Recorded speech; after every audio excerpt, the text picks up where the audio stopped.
Okay, now I'm unmuted. And you can hear me? Steve, I cannot hear you. Can't hear you, Steve. We can hear you. Yeah, can't hear Steve. He seems to be talking. Okay, now you should be able to hear me.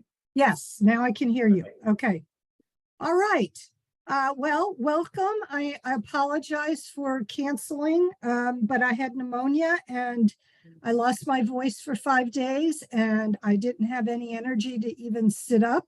So thank you for that indulgence. I'm coming to you from from the guest room of my daughter and son-in-law's house because I needed my fix of my grandkids who are 3 and 4 months.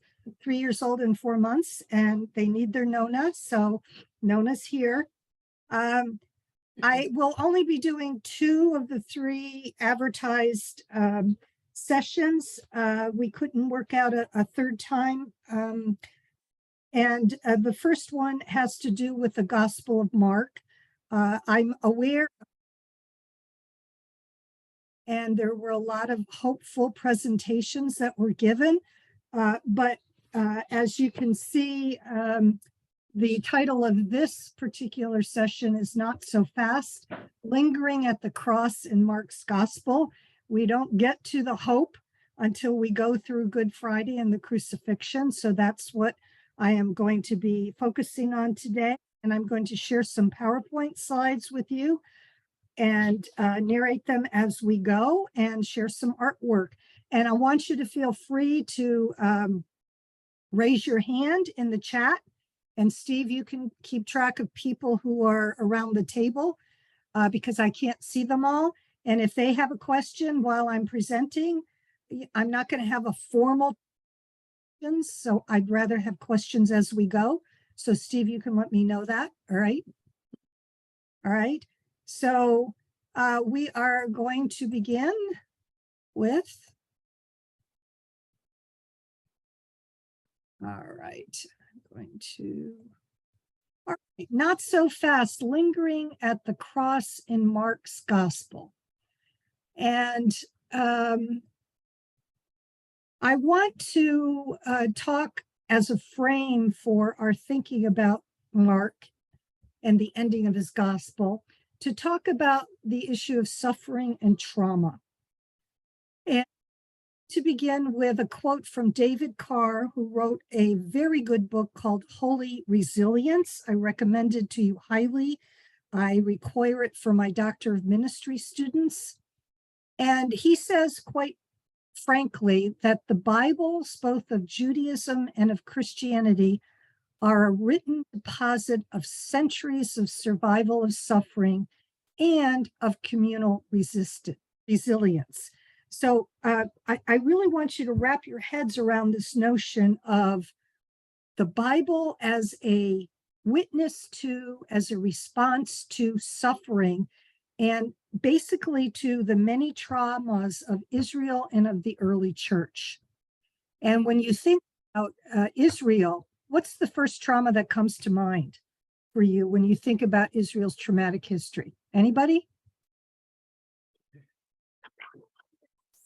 Anybody? All right. Gene says the Babylonian exile. Yes, the Babylonian exile is the biggie, which occurred in really 3 waves, 597, 586, 582. And it involved the deportation of the elite, the priests, the prophets, the religious officials, the government officials, the king. They were forcibly removed to Babylon. And many people were killed. Many people died of disease or of starvation. And the population of Judah and the capital city, Jerusalem, was absolutely devastated. And that is not the only trauma. There was a preceding trauma, and that was the destruction of the northern kingdom of Israel in 722 BCE.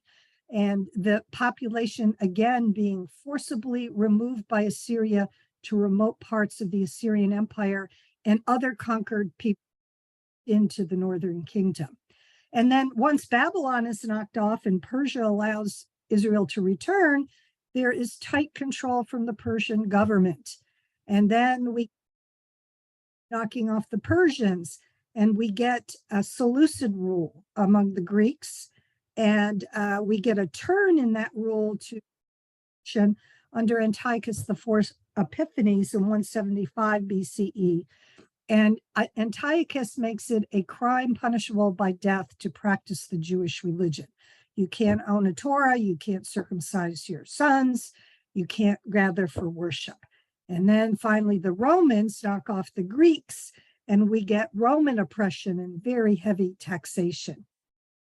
So that's the multiple traumas of Israel. In the church, say more about that in a minute. First, let's talk about trauma and what it means. Trauma actually comes from a Greek word meaning wound, and it is an experience that is an extreme threat that overwhelms an individual's ability to cope. Carr defines it in this way, as you see on the slide: an overwhelming, haunting experience of disaster, so explosive in its impact that it cannot be directly encountered and thus influences an individual's or a group's behavior and memory in indirect ways. So here we see that there's both individual trauma and collective trauma. So when we think about collective United States recently, what might you think would qualify as trauma in the US experience? Anybody? Kennedy's assassination. Yeah, for those of us of a certain age, I can remember being on a school bus and the bus driver stopping the bus because he just heard on his radio that Kennedy was assassinated, and we all broke into tears on the bus. Yeah, Slavery. What? Slavery of Africans. Yes. Okay. So chattel slavery and its after effects, which we could say has blossomed into Black Lives Matter, and all of the demonstrations for BLM and the murder of George Floyd. Yes. Carol What else? Carol suggests the pandemic. Yes. The pandemic, which we still haven't come to grips with as a country. We're moving back into business as usual. We think we can get back to normal. Well, 120,000 people in the United States have died of COVID. That's astounding. And over 300 people are still dying of COVID every day. And there are losses in families across the country. And there's a loss of our innocence. I mean, with my lungs, I still have to mask everywhere. And so there's a group of us who are at risk still. And the pandemic continues for us. 9/11. 9/11, yeah. Yes, 9/11. Yeah, absolutely. We were incredulous that one of our pillars was attacked, along with the Pentagon, which is another pillar. And if the attack on the White House had happened, the three pillars of our society would have been in immediate danger. Yeah. So trauma is a lot more common than we think, and PTSD is a lot more common than we think. We think it's somehow reserved for our troops, for the military. Well, PTSD is happening all of the time. And if you happen to live in a poor section of DC, you shots probably 4 times a week, and it becomes part of not normal. That is PTSD. Any school kid who hears that 4 times a week, and they have PTSD. Okay, so trauma. Judith Herman was a groundbreaking psychologist. She still is. She's still alive and active, who wrote a book called Trauma and Recovery in the 1990s. And she says that traumatic events overwhelm the ordinary systems of care that give people a sense of control, connection, and meaning. And here I have a picture of Linus with his blanket. That's how he controls the chaos out there. His thumb in his mouth and clutching his blanket. Yeah. What happens when that blanket is taken away? Talks about trauma as speechless terror. And that's the problem with trauma. It often renders us speechless. We can't even talk about it, so we dissociate from it. So here we come to Mark. And I have put the text according to the updated edition of verses 1 through 8 of Mark 16 on the slides, because originally Mark's gospel ended at verse 8. And yet the church, when it was remembering Jesus and the resurrection, really could not bear to have Mark end in verse 8. So it added another 5 mini endings to the book of Mark that take us all the way through verse 20. So the church added 12 verses at one time or another in small parts, small sections to the Gospel of Mark. And we have proof of this in terms of the earliest manuscripts of Mark showing that it ended at verse 8. So if I were with you, I'd have everybody take a part and read the parts. Because this is a story that's told and we want to hear it as a story.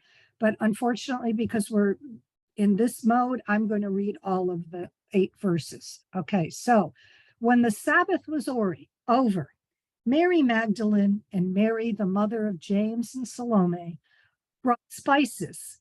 Oh, that should be brought spices so that they might go and anoint him. And very early on the first day of the week, when the sun had risen, they went to the tomb. They had been saying to one another, "Who will roll away the stone for us from the entrance to the tomb?" When they looked up, they saw that the stone, which was very large, had already been rolled back.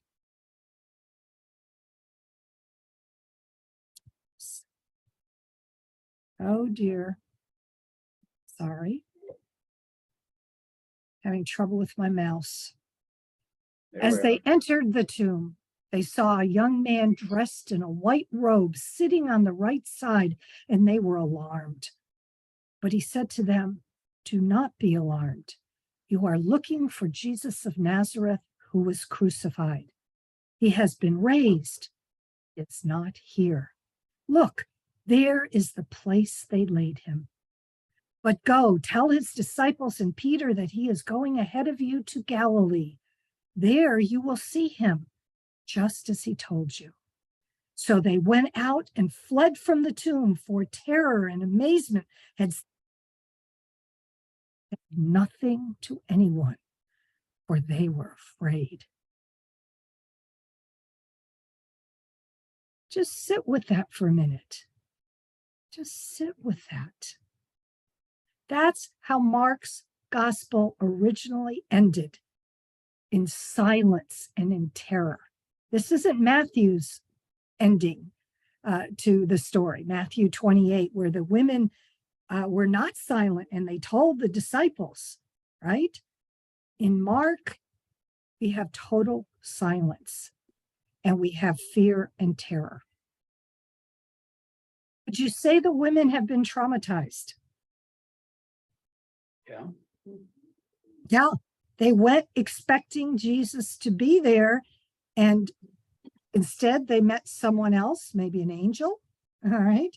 And Jesus is gone. They cannot complete their anointing. They've got spices in their hand.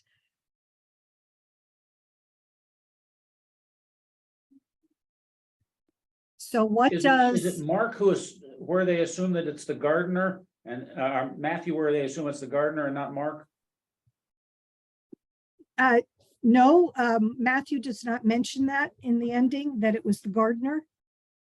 No, Matthew 28 is one of my favorites, but the gardener's not mentioned. Okay, so back to David Carr and holy resilience. For David Carr, the crucifixion of Jesus is the symbol of a traumatized God, a God who was right there with them as they faced and lived beyond their own trauma. And he calls the crucifixion Christianity's founding trauma. Christianity is founded upon this very traumatic, very grisly death of Jesus on the cross. And I'm sure that you've learned before about how painful a death by crucifixion was. And normally, people who are crucified actually die of suffocation because of the way in which their body is nailed to the cross. It cuts off their ability to breathe. Not to mention some broken bones in legs in terms of the way that the nails were placed. So Christianity's founding trauma is the crucifixion. And Mark, which is the earliest gospel, shows a very bleak picture of Jesus' last days and the raw responses to his death. And what we've seen in Mark is a response of terror and silence.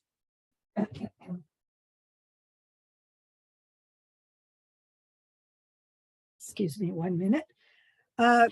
And here you see a crucifixion according to St. Mark from New Zealand. And you see the women here consoling one another. And here you see some Roman soldiers, but of course the disciples are nowhere to be seen.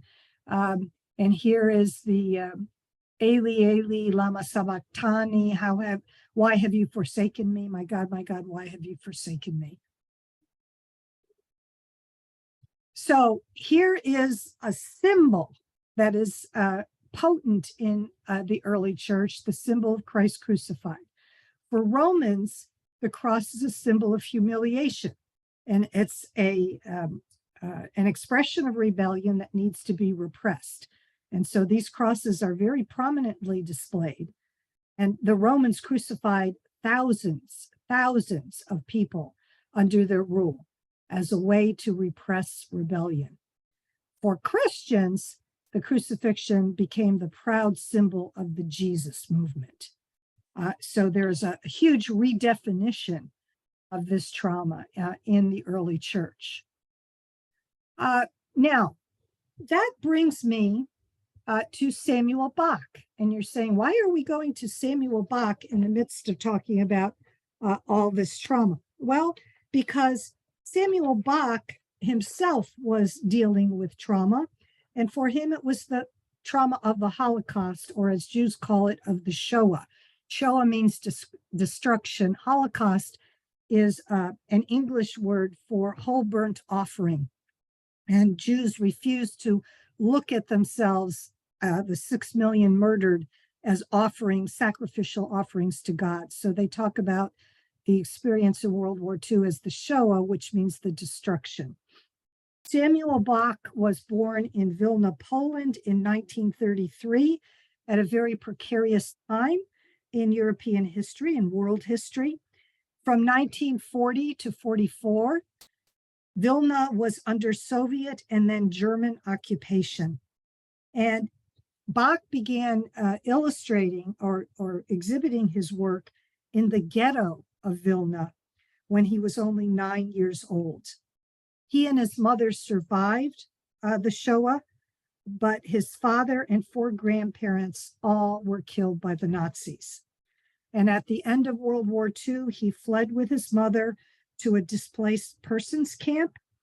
And then he went to Jerusalem. He studied in Paris. And it was after his time in Paris and his return to Jerusalem that he changed the trajectory of his art. And he began to weave together the personal history of his experience of the Shoah and the Jewish experience of history with iconography, with his paintings. And his focus became a world destroyed, get provisionally put back together. And what he tries to do is to reappropriate representations of religious themes in the Bible, and he reappropriates them through his eyes that experienced the Shoah. It's very, you can say, well, how cheap him to take Christian themes, but he wants Christians to realize that they need to take another look at their theology, which is so filled with the triumphant language of resurrection that it doesn't take time to linger over the crucifixion itself. And I have taken that to heart, and I have led 5 student groups to Poland. We were hosted by the United Methodist Church, which is a minority in majority Roman Catholic Poland, and we visited Auschwitz, Treblinka, and Birkenau. And it was a concerted attempt on my part to do what Samuel Bach was trying to do through his art, and that is to get Christians to rethink some of their triumphalism. So here, for example, we're going to see Samuel Bach's reappropriation of what so many people around the world know, and that is this painting on the ceiling of the Sistine Chapel called The Creation of Adam by Michelangelo. And it was painted in the early 16th century. And I want us to focus on this middle panel. On the left, we have Adam, or Adam. On the right, we have God, of course, pictured as a male with a white beard. And we have God surrounded by seraphim and cherubim. I always use this picture in intro because it does not depict any scene of creation, either Genesis 1 or in Genesis 2. So who can tell me, how does God create Adam in Genesis 2? Is it this way? Anybody? Except for Jean? How did God create in Genesis 2? I'm looking for hands up. Yeah, you can cheat and look at your Bibles. You can all go to Genesis 2, verse 7. Let's do that right now. Genesis 2, verse 7. Okay, this is the second creation story begins in chapter 2, verse 4b. And the setting for this creation is no plant of the field was yet in the earth, no herb of the field had yet sprung up. There was no rain on the earth. There was no one to till the ground. There was nothing like that. So the order of creation in Genesis 2 is different from the order of creation in Genesis 1. And so Genesis 1 creates plants before humans come on the scene. In Genesis 2, there are no plants, and God creates Adam. So I come to verse 7. Then the Lord God formed Adam from the dust of the ground and breathed into its nostrils the breath of life, and the Adam became a living being. So there's God down in the dust of the ground, molding this creature, making this creature like a patty cake, and then dust to blow into its nostrils the breath of life. So I call God an EMT here, right? Giving mouth-to-mouth resuscitation to this Adam, right? And that's how, the divine hands get dirty. Here, how is God creating Adam?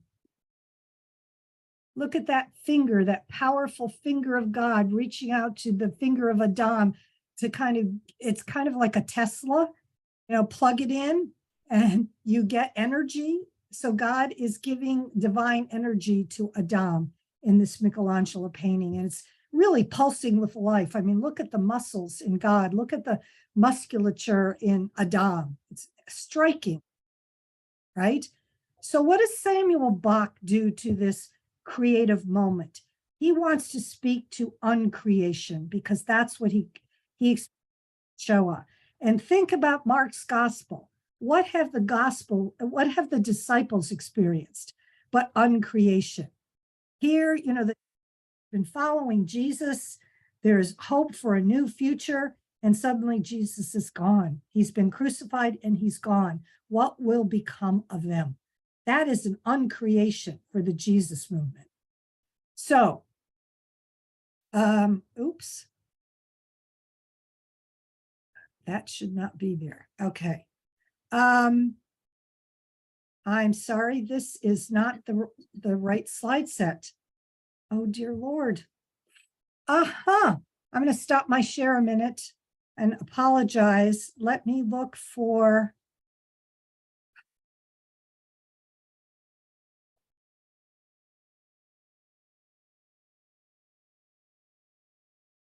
Oh boy.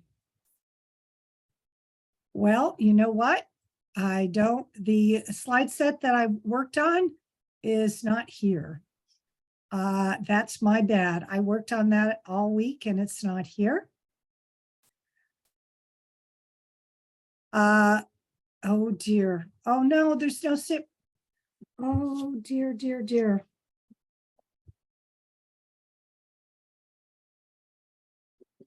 Hold on one second. I can't believe I did that. Let me see if it's in downloads. Do you have them, Jean? No, but I think I know what to look for.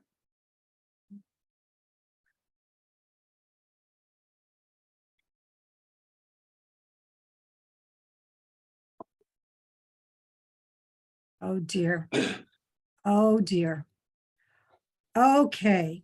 Oh my goodness. Jean is looking for something for you too. Yeah, Yeah, you I just tried Googling Samuel Bach paintings. I see some images, but I'm not seeing the one I know you're looking for. Yep. Mm-hmm. Oh, try that. Oh, I'm gonna cry. I am going to cry. This is terrible. Fuck.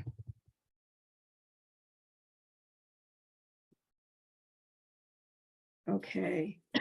And this would be the creation of Adam. Here we go.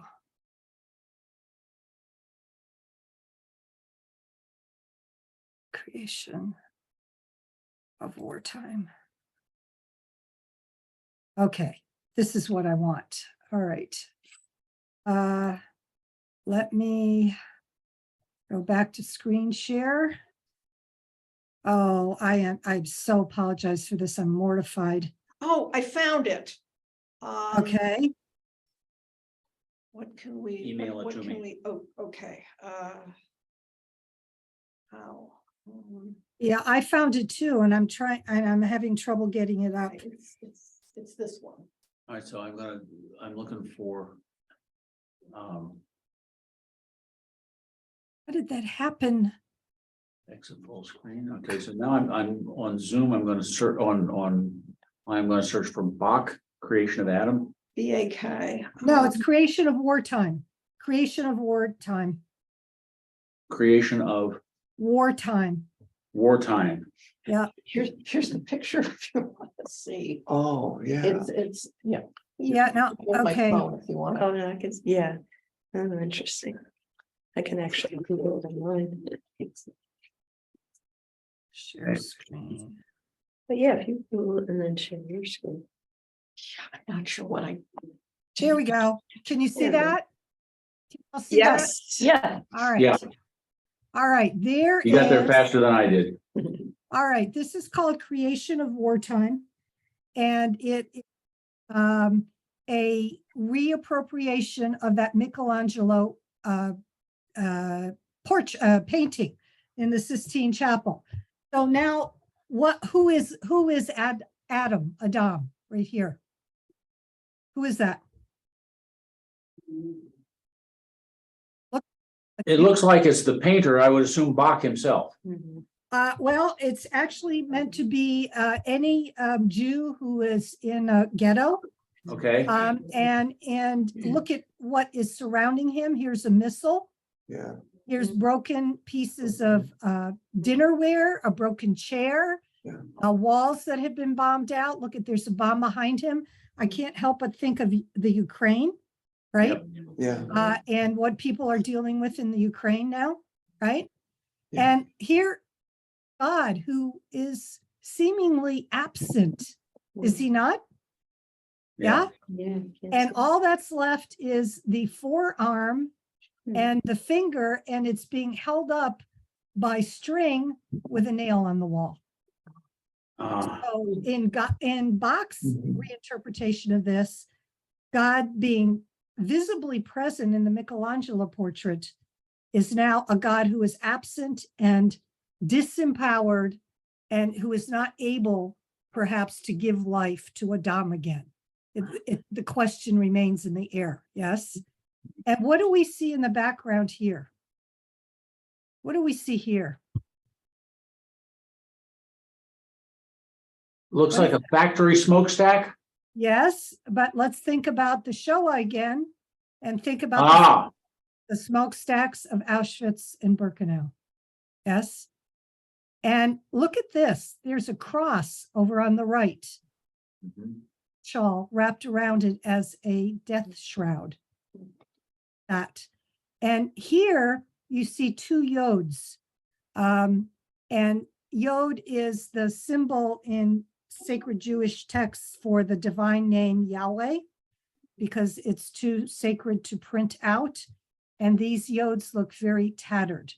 And again, they're propped up. Look at the propping up with the rock and this piece of board, propping up the wall structure and the yods. This is a devastating reappropriation, is it not? And it looks like there's a gap between the hand of God and the hand of the Jew, which there was not in the original. Actually, there was in the original a tiny gap. Well, okay. There was a tiny gap. But look at this hand. This hand doesn't look as if it has enough energy to give any energy to this Jew, who is also wounded. Look at the bandage on the leg here, right? Yeah. So think about Bach's reappropriation of that theme. I'm going to stop screen share a minute, and it may be that my original set of PowerPoints is elsewhere. I'm only hoping that that's the case, and not rats. Okay, so let me go back to, I'm going to look for crossed out now for Samuel Bach. No, there are two pictures. I cannot believe I lost those PowerPoints. Ever happened to me before. I can only chalk it up to what, I don't know. Let me look at power. Let me stop share it a minute.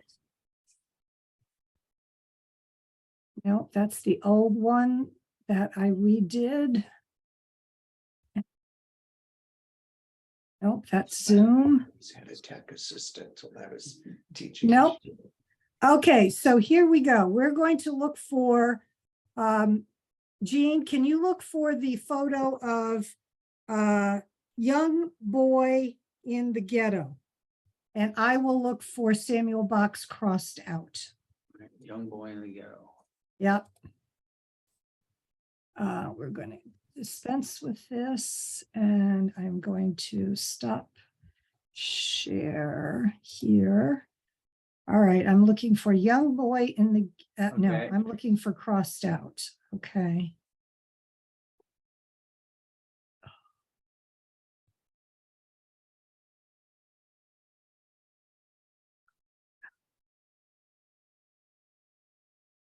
I think I have it, Jean. You want me to share?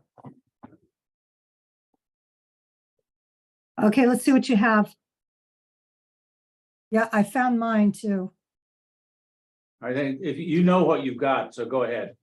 No, I need yours first. Okay.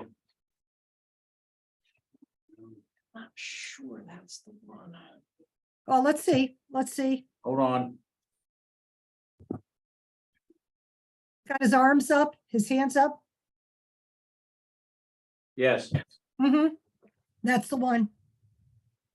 that, Yeah. No. No, not Samuel Bach, not Samuel Bach. Let's end that one. okay, So we want a photo of young boy. Let me see if I can pull it up.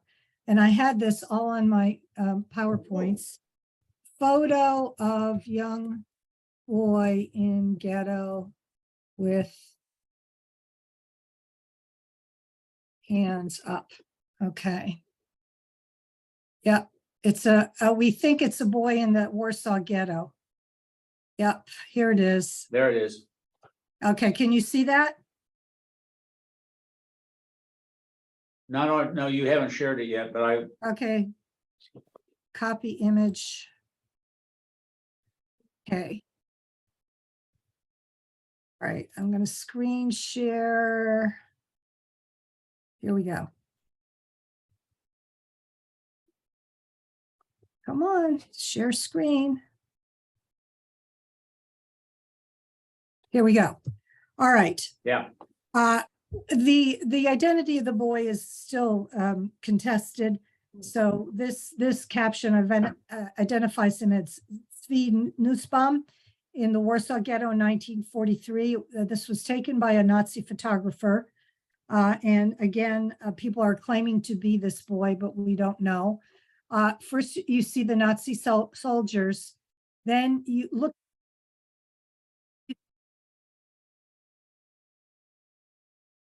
we lost your audio for a second, Jean.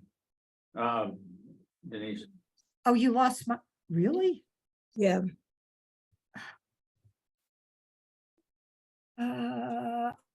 Muted.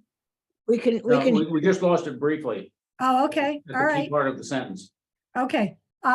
What do you see on this young boy's face?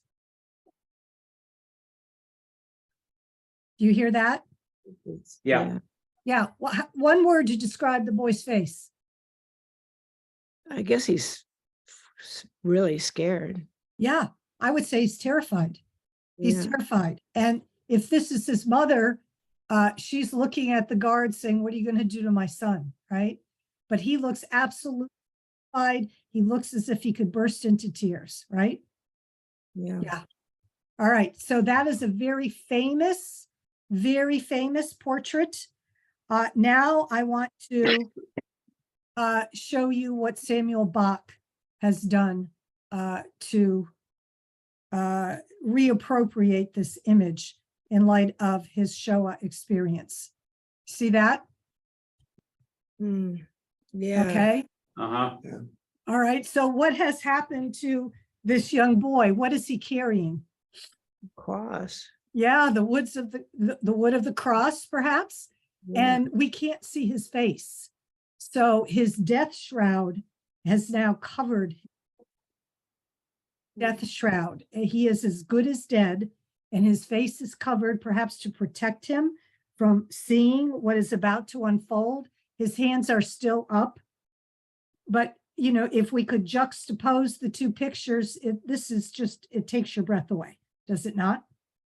Yes. So this is called crossed out.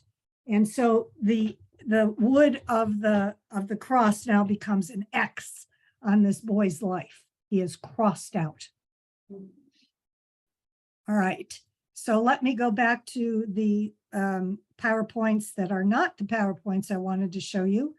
And I will never live this down. I cannot believe that I don't have them. And I want to go back to the Apostle Paul and this notion of the stark ending of the original Gospel of Mark. The traumatized apostle, he spoke of his suffering all over his works.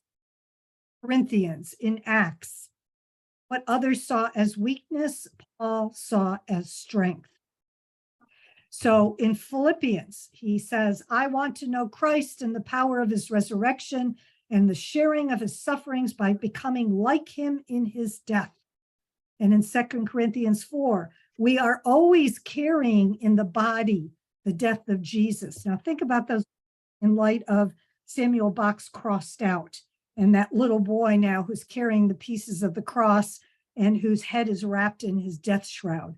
We are always carrying in the body the death of Jesus, so that the life of Jesus may be made visible in our bodies.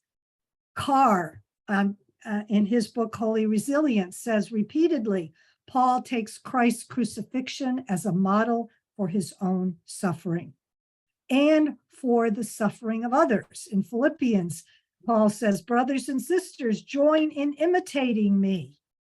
Oh my goodness gracious. What is the danger of Paul's glorification of Jesus' suffering? Anybody? The danger of glorifying suffering.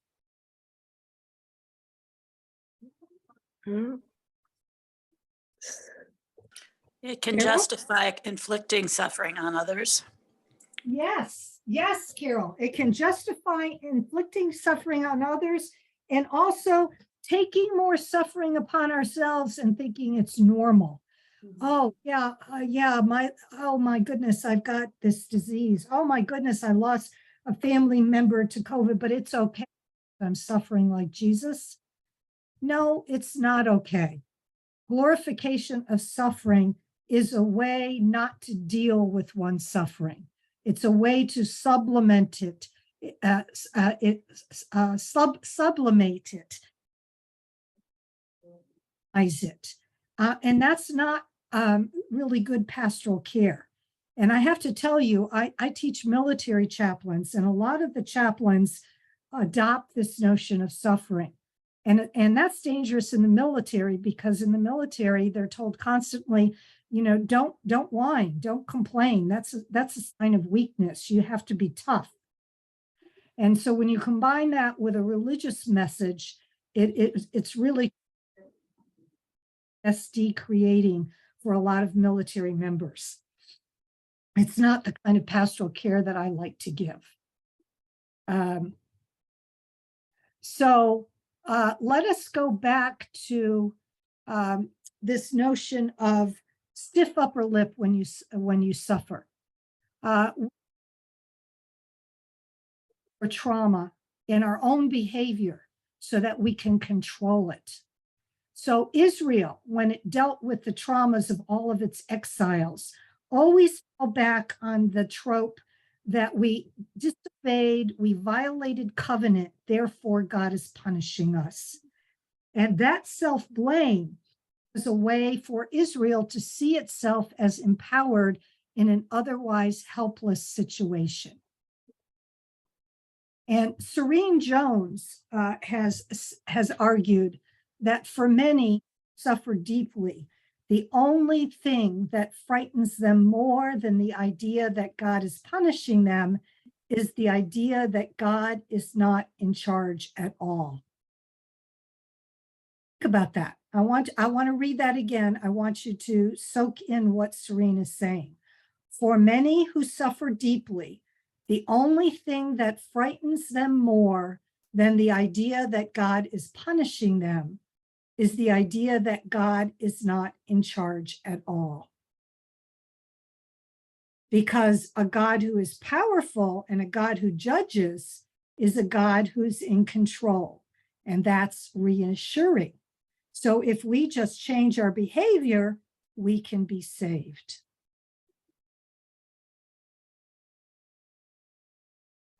So let's go back. I'm going to go back to a screen share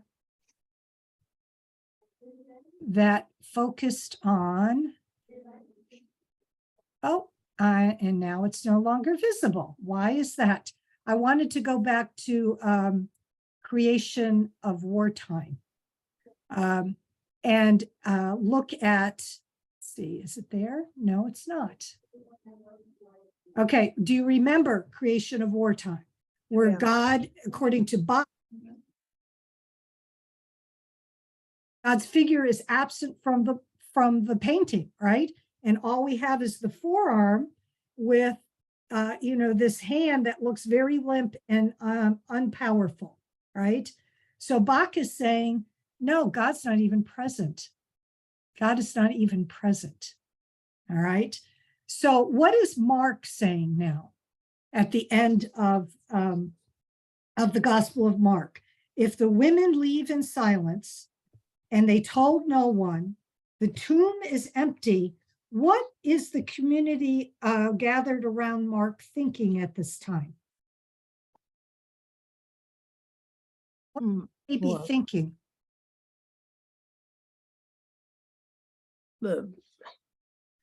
Yes, maybe that the body was stolen, that everything, they didn't know what to think. Okay, they didn't know what to think. The body being stolen is an argument that's raised in the Gospel of Matthew, in Matthew 28, right? So yeah, they didn't know what to think. Yeah, there you go. Thank you, Steve. Yeah, so here is God who is absent with a hand that doesn't look like it can give energy to anything. All right. So what are the people in the community gathered around Mark thinking about the empty tomb? They're terrified. I mean, the ending of Mark is an ending of terror. So are they thinking that Jesus has abandoned them? That maybe God has abandoned them? Yeah, yes. Right? Okay. Just like Samuel Bach, of Mark is trying to portray what scholars have called narrative wreckage, the collapse of all the meaning in life, the collapse of the future that people thought they would have, being led by this Jesus figure, right? There is an attempt here to get at the reality of the experience. And we have to kind of put ourselves in the picture of Bach here in terms of the creation of Adam in wartime and in the crossed out picture of the little boy. Where are we in these pictures? Do we hold the weapon that will ultimately snuff out that little boy? Do we hold the weapon that will ultimately kill this Jewish survivor in the ghetto? Are we dispassionate observers? Are we reluctant bystanders? Are we unwilling to interrupt the violence that we're seeing in these pictures? So when we look at Samuel Bach's art, we're really forced to make an ethical decision. We're having an ethical encounter when we look at Samuel Bach's pictures or when we stop at verse 8 in the ending of the Gospel of Mark. We are deal with that abrupt ending in the Gospel of Mark. The disciples are stunned. The women are stunned. There's no triumphant conclusion to Jesus' suffering that, we bring out the trumpets for and the daylilies or the lilies on Easter Sunday, right? We need to linger with the women and Mark's community at the end of the Gospel of Mark, which is really verse 8, and deal with this abject terror. Appearance of a resurrected Jesus, the original ending of the Gospel of Mark. There's no comfort for the disciples and for the women. It ends with the empty tomb and a huge question mark. The women flee and say nothing. And remember, trauma renders us speechless, right? It overwhelms what we thought was our order in the world. And even if you look at the Greek at the end of Mark 16, verse 8, it ends with a preposition. Preposition is gar. And a preposition, when we end our English with a preposition, it leaves us hanging. So the people are left hanging theologically and grammatically at the end of the Gospel of Mark. And so then the church goes on to add 4 alternative endings. And one of the endings is that the women told, and that Jesus himself went out through them. Another ending in verse 9, and it talks about Jesus' appearances to Mary Magdalene. And then she goes out and tells. And then in verse 12, he appeared in another form to 2 of them as they were walking in the country. And then in verse 14, he later appeared to the 11 themselves as they were sitting at a table, because the early church could not deal with the ending of the Gospel of Mark in its original form. It was too terrifying, too terrifying. And remember, Mark is produced probably around 70 CE. It's right in the Jewish revolt against Rome. Probably at the time the temple hasn't been destroyed yet. Maybe it has, because the Romans do destroy the temple in 70 CE. And so what is Mark's community looking at? Everything is falling apart. Everything is falling apart. And so when they think about the earlier crucifixion of Jesus around 33 BCE, right? They are reading their story of terror back into the crucifixion. So for Mark's community, the gospel does end with verse 8, because the Romans are now in the city. They're about to, or they have destroyed the temple. What is going to happen to them? Vespasian is in the city with his troops, the city under siege, people are starving, and he's called back to Rome to be crowned emperor, and then he sends later his son Titus to finish the job. And it's Titus who destroys the temple. He comes 16 months later after Vespasian is called back. So what kind of future does Mark's community see for itself in the context of that war? What kind of future? It's totally bleak. Yeah. Bleak. They project the present experience into the Jesus story. And basically, Mark's community is in a liminal threshold moment. They don't know how things are going to play out. And Mark is remembering Jesus' death 1.5 generations after it occurred. And he's preparing his community for more narrative wreckage. Okay. And he's saying, look at you all in the community. You have a choice. Mark's ending is presenting an ethical decision to Mark's followers. What are we going to do with what has just happened? Are we going to help other people? Are we going to collaborate with the Roman enemy? Are we going to flee? And Mark gives no answer. But those questions linger in the ending, right? And so we could, with Samuel Bach, be concerned with tikkun olam, which means repair the world. So what ethical decision will we make as we think about all of the trauma that we named, okay? The pandemic is still ongoing, no matter what people say. Black Lives Matter and the killing of Black men in police custody is ongoing, is it not? Famine is hitting parts of Africa. Pakistan is in chaos right now because of their election. And people are starving because of flooding in Pakistan and Bangladesh. There is trauma worldwide, globally. Garbage is piling up in the city of Paris, the city of life, because Macron had the guts to say, look, y'all can't retire at, what's the ridiculous retirement age? 62. 62. 62. It can't be sustained, right? So what are we going to do to repair the world?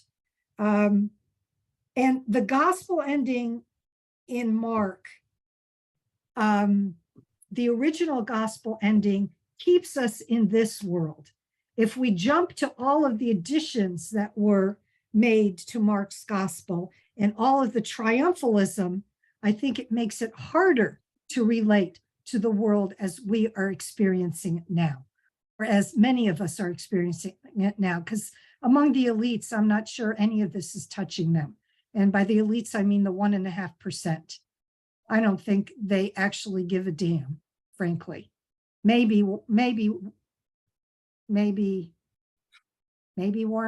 no, I don't know. I don't think they give a damn. I just read an article in the Post about how rich people travel to Aspen and Jackson Hole to ski. And they don't bring any equipment. They'll spend $30,000 on equipping their whole family with skis and outerwear. And then when they leave it all because they're done. Or they will pay $20,000 to have the first run on the ski slope so they have fresh powder. I had no idea that people were doing that. I don't know how they sleep at night. I don't, right? So my caution is, why did I label this not so fast? Let's linger at the cross, because I'm mindful of the words of Blue Greenberg, who is a Holocaust scholar. And Blue Greenberg says Christians need to basically test their proclamations about Jesus' power and about Jesus' resurrection by saying what they say in the presence of burning children. So when you say Jesus has saved us all from our sin, which I don't adopt as an explanation for the crucifixion, that's not how I explain the crucifixion. To say that in the presence of burning children, you have to have a lot of nerve, is what I would say. There's another thing I could say about that. You have to have a lot of nerve. So to proclaim what we proclaim about the cross in the presence of famine, in the presence of flooding, in the presence of Black Lives Matter, in the presence of pandemic losses, we can only proclaim that if we have tried to repair the world. Does that make sense? What I'm saying is shocking, okay? What I'm saying is shocking, but how many people show up for Good Friday and Maundy Thursday, as opposed to how many people show up for Easter? We all want the trumpets. We all want the lilies. We all want the finery, right? But it's at the cross, at the crucifixion on Good Friday that we need to linger. And we need the ethical encounter that says, what are we going to do about what's going on in the world? Okay. And believe me, my PowerPoint slides were all arranged to make this very clear. And I don't know what happened to them. And that's my bad. They were there yesterday. They're not there today. So I apologize. But do you hear my point? Do you have any questions about my point? Denise, Yes. can you Yes. hear me? This is Yes. Brigitte. Sorry, I'm driving to church. You know, I thank you for it. I think you made it very clear, and I think it is very brave in our Christianity for somebody to say this. You know, we are always talking about this substitutionary sacrifice of Jesus, and what we really need to talk about is restorative justice, and I thank you for it. It is very clear. Thank you for that comment. And I recommend highly a book that I require for my Doctor of Ministry students. It's called Trauma Sensitive Theology by Jennifer Baldwin. Trauma Sensitive Theology, and she critiques the various notions of atonement. Among them, Christus Victor, you know, this notion of Jesus descended into hell and fought Satan for us. First of all, I don't believe in hell and Satan with a capital S. And this notion that you have to battle, that we get, for instance, a mighty fortress in our God. You know, if not the right man were on our side, we would have lost. You know, it's a terribly violent image, and I don't accept that explanation of atonement either. So Steve, can you send that out can you send that out for those of us who can't write it down right now? Jennifer Baldwin, yeah, I'll send Steve a little list. Right, And and he can if you send want it to to send you. us the whole PowerPoint, when you get it, I can get that posted too. If I can find it, I might have to reprise it. My sincere apologies. That has never happened to me before. I don't know what happened. I am just apoplectic about that. I'm giving you something to chew on as we're still in Lent, and it's too early for the hosannas. All right. Yeah. We need to kind of chew on the narrative wreckage and realize that it's not enough to tell a suffering nation, well, Jesus died for your sins and you're going to be okay. Because what do? All of our eggs put in the eschatological basket of the next life. What about this one? What about life? Which Genesis 1 tells us was pronounced by God as very good. Yeah. What about this life? And is it enough to say, oh, I'm sorry that you drowned migrating from Northern Africa to Italy, but Jesus will welcome you in the next life? I'm sorry, that's not good enough. That's not good enough.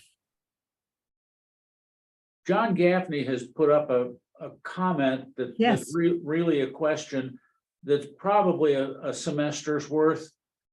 But if you can talk about it for a couple of minutes before we close here. John asks, or comments, some people ask where God was during the Holocaust. Yes, and I will tell you that asking only came about 20 years after the Holocaust, after the Shoah, from Jews themselves. I will say that Shoah by Jews really did not appear until later because of the immensity of the trauma. Remember that trauma renders us. Mentor at Vanderbilt, Rabbi Lou Silverman, PhD. I was his first Goy Gentile teaching assistant at Vanderbilt for my PhD. He only spoke at a graduate colloquium 20 years later, and he broke into tears. It was the first time he had publicly addressed the Shoah, because again, trauma renders us speechless. So that notion of God being absent took a long time coming within the Jewish community, right? So I have to ask, when 9/11 happened, I had students asking, where was God in 9/11? And one of my AME students said the response she got from her pastor was, well, God was in the first responders who rushed to save, and God was here and God was there. And she said, my fiance died in 9/11, and God wasn't there in the way that I needed God. So don't tell me God was there. Yeah. Okay. So easy for us to say God was there in the helpers, right? But again, comfort? I don't know. And those of you who have heard me before, my brother drowned when I was 27 and he was 23. No drugs, no alcohol. He drowned on my mother's birthday. And he drowned on Labor Day. So he was a statistic all the way around. He was a second-year student at the University of Michigan Law School in Ann Arbor. We were terribly close. I miss him every day. When people say to me, Denise, you wrote a book on Psalms, Journey Through the Psalms, to redeem your brother's death, look at the good that's come out of that. And I say, I would give it all up in a nanosecond if brother were beside me breathing right now. So don't tell me that, somehow God was working in all this. Not enough, not good enough. So multiply that in terms of collective trauma. Tell a nation in sub-Saharan Africa that's starving, and right now it's Somalia that is in great famine, yes? That, God is with you in your suffering. God is not filling my belly. How is God with me in my suffering?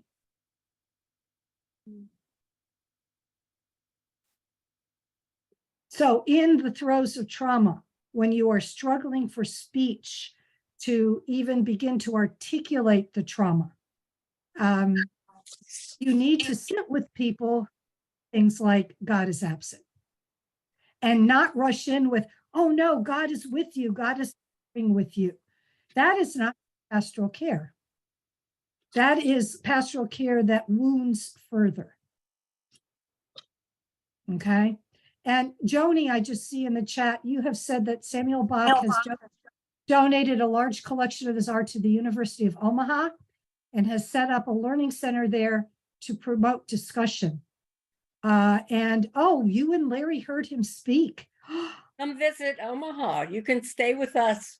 We'd be thrilled. Wow. Yeah, we haven't Yeah. seen the exhibit yet, but we look forward to Yeah. doing. Wow, that's wonderful. I did not know that. That's wonderful. Wow.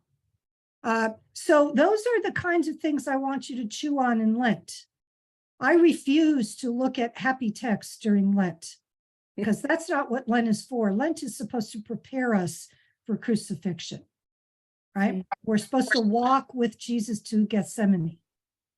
And we don't do that by being happy and proclaiming he is risen. Too early. Too early. Okay. Thank you. All right. So we're at 10:23. We're probably over. Yeah, Yeah, I thank you. think it's time for us to start getting ready to go into worship. Well, we're eager to hear what you will be leading us with next week. Yeah, next week is about types of literary violence in the Bible. And don't think it's all confined to Hebrew Bible because it's not. Now, I will be looking at a Hebrew Bible text, 2 Kings 5, if you want to read ahead. But when we think about violence, I can't think of a more violent act than crucifixion. And I wonder why God had to choose crucifixion as the method of Jesus' death. I really do. And I will leave you with this bombshell. One of the first wave feminists, Mary Daly, actually has written a book in which she says that the crucifixion is divine child abuse.